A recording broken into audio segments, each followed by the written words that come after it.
Herkese selamlar.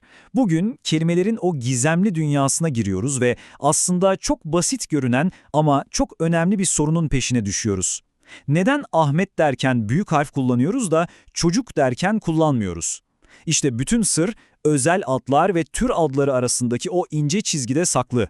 Hazırsanız kelimelerin gizli gücünü keşfetmeye başlayalım. Şöyle bir durup düşündünüz mü hiç?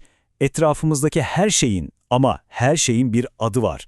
Bir çiçeğin, bir şehrin, en yakın arkadaşımızın. Peki biz bu isimleri neye göre veriyoruz ve nasıl oluyor da bazıları diğerlerinden daha özel oluyor? İşte bugünkü yolculuğumuz tam olarak bunun üzerine. Hadi o zaman konunun tam ortasına dalalım.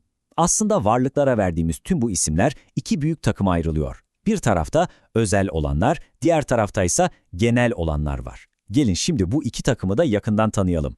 İlk takımımızla tanışın. Özel adlar. Onları kelimeler dünyasının VIP'leri, yani en önemli kişileri olarak düşünebilirsiniz. Neden mi? Çünkü onlar dünyada sadece tek bir tane olan, eşi benzeri bulunmayan varlıkları temsil ediyor. Bu yüzden de onlara özel diyoruz. İşte sahnede VIP'lerimizden bazıları. Bakın, Ahmet dediğimizde aklımıza herhangi bir çocuk gelmiyor, değil mi? Belirli bir kişi geliyor. Türkiye dediğimizde tek bir ülkeden, Van Gölü dediğimizde ise o eşsiz güzellikteki tek bir gölden bahsediyoruz. Gördüğünüz gibi hepsi dünyada biricik. İşte bu yüzden onlara özel ad diyoruz. Gelelim ikinci takımımıza, tür adları. Onlar da işin daha genel kısmıyla ilgileniyorlar. Yani aynı türden olan ve dünyada binlerce hatta milyonlarca benzeri bulunan varlıkların ortak ismine biz tür adı diyoruz. Şimdi de tür adlarına bakalım. Mesela çocuk dediğimde aklınıza kim geldi? Milyonlarca çocuktan herhangi biri, değil mi?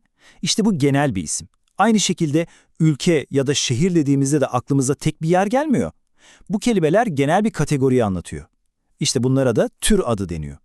Tamamdır, iki takımı da tanıdık ama asıl olay bu ikisini yan yana görünce başlıyor. Şimdi aradaki farkı iliklerinize kadar hissedeceğiniz o bölüme geldik. Karşılaştırma tablolarıyla bu işi tamamen çözeceğiz. İşte bu tablo aslında her şeyi özetliyor. Sol tarafta ne var? Ankara.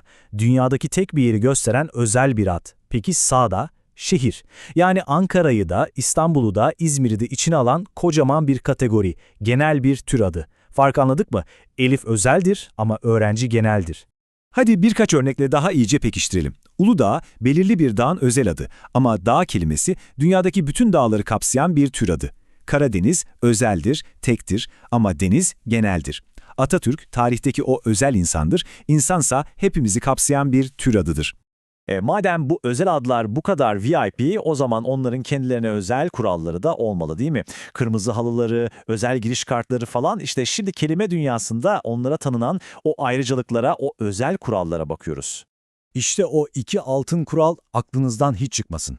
Birincisi, özel adlar cümlenin neresinde olursa olsun, ister başta ister ortada fark etmez, her zaman büyük harfle başlar. Çünkü onlar VIP. İkincisi, bu özel isimlere bir ek getireceğimiz zaman araya saygı mesafesi koyar gibi o eki kesme işaretiyle ayırırız. Bu örnekte kuralı çok net görüyoruz. Ankara'ya kar yağmış. Bakın, Ankara cümlenin ortasında olmasına rağmen A harfi nasıl da parlıyor büyük. Ve sonuna gelen ya eki sanki biraz boşluk bırak der gibi kesme işaretiyle ayrılmış. İşte özel adı olmanın ayrıcalığı tam olarak bu. Şimdi geldik en sihirli, en eğlenceli bölüme. Bazı kelimeler var ki adeta birer bukalemon gibidir. Bazen sıradan bir tür adı olurlar, bazen de bir anda özel bir isme dönüşürler. Nasıl mı? Hadi görelim bu sihirbaz kelimeleri. Şimdi dikkatle bakın, sol tarafta bir çiçek görüyoruz. Adı ne? Gül. Herhangi bir gül. Bir tür adı. Ama şimdi sağ tarafa bakın, karşımızda bir insan var ve onun adı da Gül. İşte o an, o gül kelimesi artık özel birine ait oluyor ve hemen kılık değiştirip büyük harfle yazılıyor. Anlam değişti, her şey değişti. Aynı sihirle mantık burada da devam ediyor. Kedi bir tür adıdır. Dünyada milyonlarca sevimli kedi var. Ama siz o kedilerden birini sahiplenip ona Boncuk adını verdiğiniz anda o isim artık sadece ona özel hale geliyor ve anında bir özel ada dönüşüyor. O artık herhangi bir kedi değil, o artık Boncuk. Evet, bu kadar anlattık, örnekler verdik, karşılaştırdık. Şimdi sıra sizde. Hadi bakalım, öğrendiklerimizi küçük ve eğlenceli bir testle kontrol etme zamanı. Ne kadar dikkatli dinlediniz şimdi göreceğiz. İlk sorumuz geliyor. A. Kitap, B. Şehir, C. İstanbul, D. Öğretmen. Bu kelimelerden hangisi özel addır?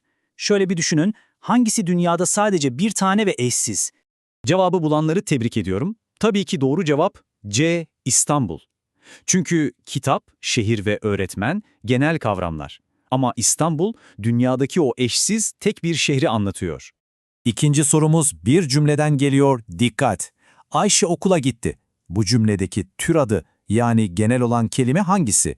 A. Ayşe mi? B. Okula mı? Yoksa C. Gitti mi? Harika. Cevap B. Okula. Ayşe özel bir isim, gitti ise bir hareket. Ama okul kelimesi dünyadaki bütün okulları kapsayan genel bir tür adıdır. Ve son soru, o bizim bu kalemun kelimelerle ilgili.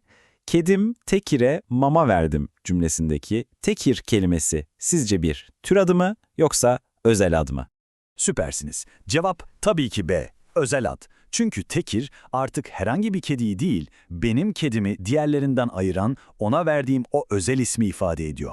Yani o artık bir VIP.